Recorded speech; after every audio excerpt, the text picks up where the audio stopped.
These are Kirby drawings I made when I was 9. These are Kirby drawings I made when I was 12. These are Kirby drawings I made when I was 15. This is a Kirby drawing I made 10 minutes ago. These are the Kirby figurines that sit on my shelf. This is the Kirby website I spent hours poring over when I first got on the internet. This is the Kirby video I made almost a full year ago that I'm just now following up. Because I am trash. But you get the picture. I'm really into Kirby in a way that extends beyond the games. I'd like to examine my own experience as a Kirby enthusiast and use it to answer a rather interesting question. What does it really mean in this day and age to be a fan?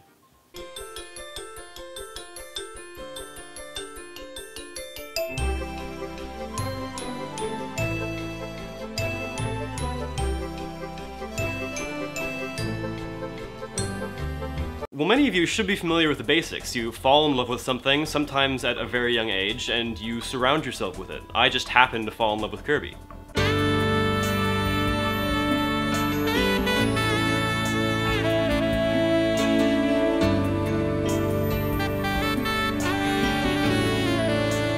In fact, it might be clear to some of you that I'm not even really, full-on obsessed. I don't have the cabinets full of action figures, or in this case, I guess, in-action figures. I don't have the walls full of posters. There is no Kirby body pillow in my bed.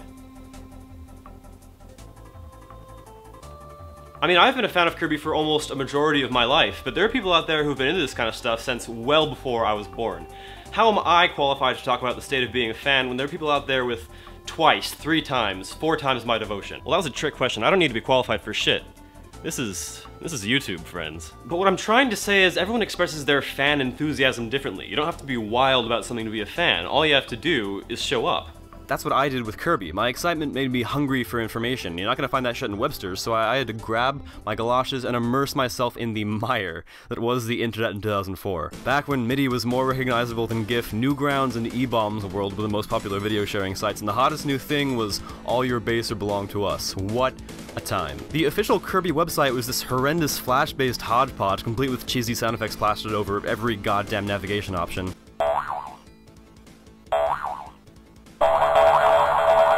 But for a while it was all I had, so I absorbed every nugget of information with the tenacity of a robotic sponge. Predictably, that ran dry pretty quick, so I braved the dreaded Google wastes. I slogged day after day through a thick sediment of mismatched search results. It was just vacuums and comic book artists as far as the eye could see, and then, in the distance, an oasis. Kirby's Rainbow Resort, the only big Kirby fan site ever. How lucky I was to have found this multimedia Kirby extravaganza. Now I know what you're thinking, Alex, I googled Kirby just now and Rainbow Resort was on the first page of results, and to you I say this.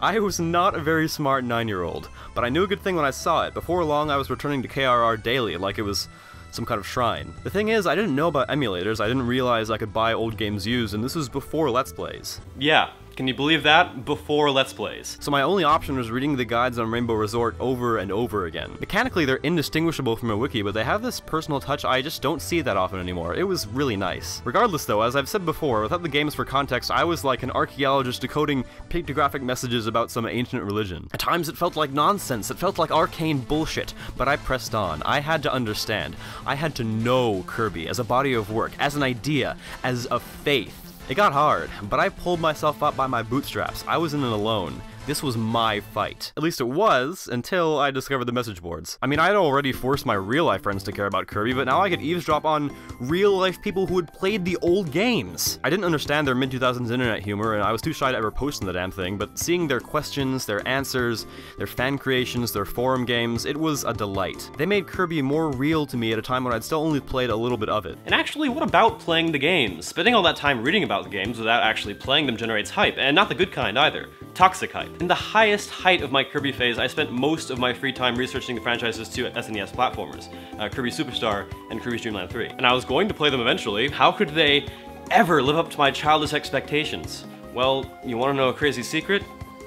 They did live up to my childish expectations. Against all odds, they felt exactly how I wanted. They oozed the very same charm that all Kirby games ooze, and I dare say that these two are the ooziest. And the best part? Tonally, they're night and day. Superstar is an in-your-face sensory overload beat-em-up sugarfest, and Dreamland 3 is a mellow, pastel, crayon, puzzle, platform sugarfest. Both games make an attempt to fight the repetition that plagued earlier entries. When I talked about Kirby's Adventure in Part 1, which I guess you can go back and watch, but you probably shouldn't, I didn't really touch on the game's faults, but the truth is, when I recorded footage, I got got tired doing the same things from stage to stage for 7 worlds. Superstar throws so many game modes and movesets and colors your way that the abstract concept of repetition has no choice but to seek shelter in an underground bunker, while Dreamland 3 makes simple things like physics and level objectives feel more pleasing, so the repetition's there, but you don't mind it. As a result, the two games allocate their style and substance very differently. Superstar's variety gives it more instant appeal and better replay value, but at times it feels so video gamey that the pacing and atmosphere suffer. Dreamland 3 gives Kirby weight and makes clever use of atmospheric detail, like what are these little bug things exactly? But sometimes it's so busy being charming it forgets to have level design. Anyway, if you spaced out just there for a moment, Kirby Superstar is like, yeah! Well, Kirby's Dreamland 3 is more of a, yeah. My childhood was partially defined by imagining the experience of playing these games, which is a little atypical, but that's what it was like growing up in the GameCube generation. We just barely missed out on that golden age everyone raves about all the time. So imagine my excitement when I got to actually anticipate a new Kirby game. When I found out about Kirby and the Amazing Mirror, I was floored. It's kind of cruelly ironic that today I have to actively avoid spoiling details about upcoming games for myself, and back then, I watched the official trailer on the Nintendo website ad infinitum, praying to the angel Gabriel for even a sliver of new information. I would have killed a man. Isn't it funny how then times are different from now times? When I went to GameStop and found out the shipment wouldn't come in until several days after release, I almost cried. I mean, I was 9 or 10 at the time, so that's pretty hardcore. And the Kirby's Rainbow Resort community was there for me, supporting my addiction the whole way through. It feels weird to fondly remember a website in the same way you might remember Grandma's Garden or whatever, but fan sites are quickly becoming less and less of a cultural institution. Fan communities are stronger than ever, but so few of the new ones popping up are built and supported by the fans themselves. User-created content is the crux of the internet. It's what sets it apart from all the other bullshit, so it's just a little unsettling to see more and more people hosting their content solely on larger platforms. But the Kirby community was tighter than the pants I'm currently wearing. I mean, we had one meeting place, what do you expect? And I, at the time, was a socially uncomfortable kid. I mean more so than I am now, so it was like pure magic for me. I read the ability reviews, I tracked the endless art contests, I played the god-awful fan games, and I listened to midis until I swear to God my 2 ears finally set their differences aside and staged a coup. Together we waited for news on the elusive Kirby for GameCube, and together we rejoiced when it was announced 7 years later as Kirby's return to Dreamland. 7 years for a Kirby game, and it was in development for 11 years total. A game's considered to be in development hell after 5 or 6 years. Meanwhile, Kirby's chatting it up with Dante and Virgil in the 8th Circle. And so it turns out I became a Kirby fan right smack in the middle of the 11-year period that was the worst time to become a Kirby fan. HAL Labs was busy as shit going through iteration after iteration of the main series Kirby platformer that would become Return to Dreamland, so every game they released that wasn't a spin-off was either a remake or it was partially outsourced to another company. Some good games came out of this period. They still generally had the ooze, but it was always a little off. I didn't realize it until I was older, but there was a disconnect between the Kirby games I grew up with and the games that came before. So it was all the more sublime when, with no warning, Kirby's Return to Dreamland was quietly announced on the Japanese Nintendo website. No fanfare, no here's the thing you've been waiting for over half your life, but for me that little trailer was parting clouds and angelic choirs descending and dancing around my room. 7 years! 7 years I waited. When you wait that long for something without confirmation that it's even going to happen, you cease to feel hype. It becomes more of a warm, familiar glow, like recognizing a smell for the first time since childhood. I didn't need to worry about whether or not Return to Dreamland would live up to the hype. Once you open your heart and soul to Kirby, you never have to worry again. Kirby has died, Kirby is risen, Kirby will come again. To Dreamland. He'll return to Dreamland.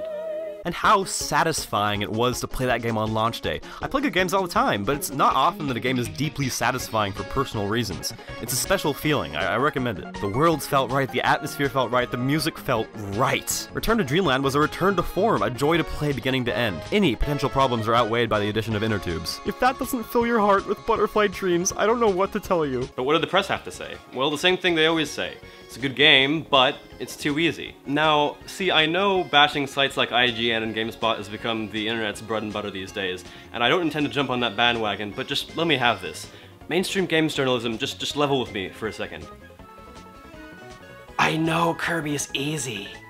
I know this in the same way I know Donkey Kong's hard. Kirby's easy, Donkey Kong's hard. Sex joke, sex joke, sex joke, sex joke. Please consider that maybe the developers also know that the game's easy, and maybe they're even designing it around that. Maybe almost every Kirby game has an extensive set of optional objectives that make the game noticeably harder. Like on your first playthrough, would you know to touch this butt guy? I wouldn't touch this butt guy. And even ignoring that, challenge isn't the only way to motivate players. Getting a donut for free can be just as good as getting a donut at the end of, like, a gauntlet of nails and pain. And you know what else critics never notice about Kirby games? They go out of their way to be visually interesting. I don't just mean pretty or colorful. Play a Mario game and you get nice, straightforward art direction that sets you on your way towards the end.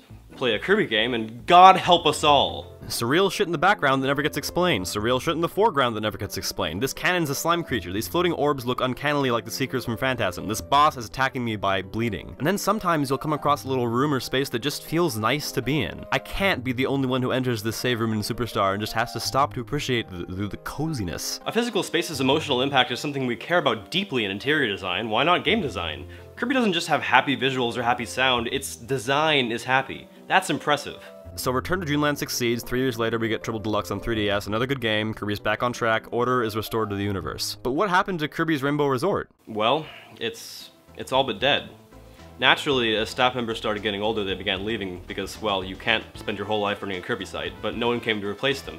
Funny thing about tight-knit communities is that they're very hard to replicate.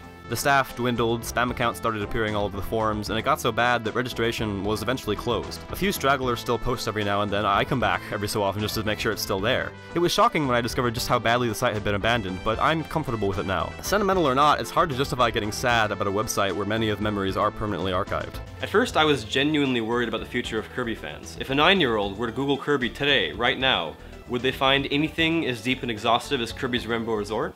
And would they be able to network with other like-minded 9-year-olds? And how can small fan bases even exist in an online climate where the word fan evokes Tumblr and shows about white dudes?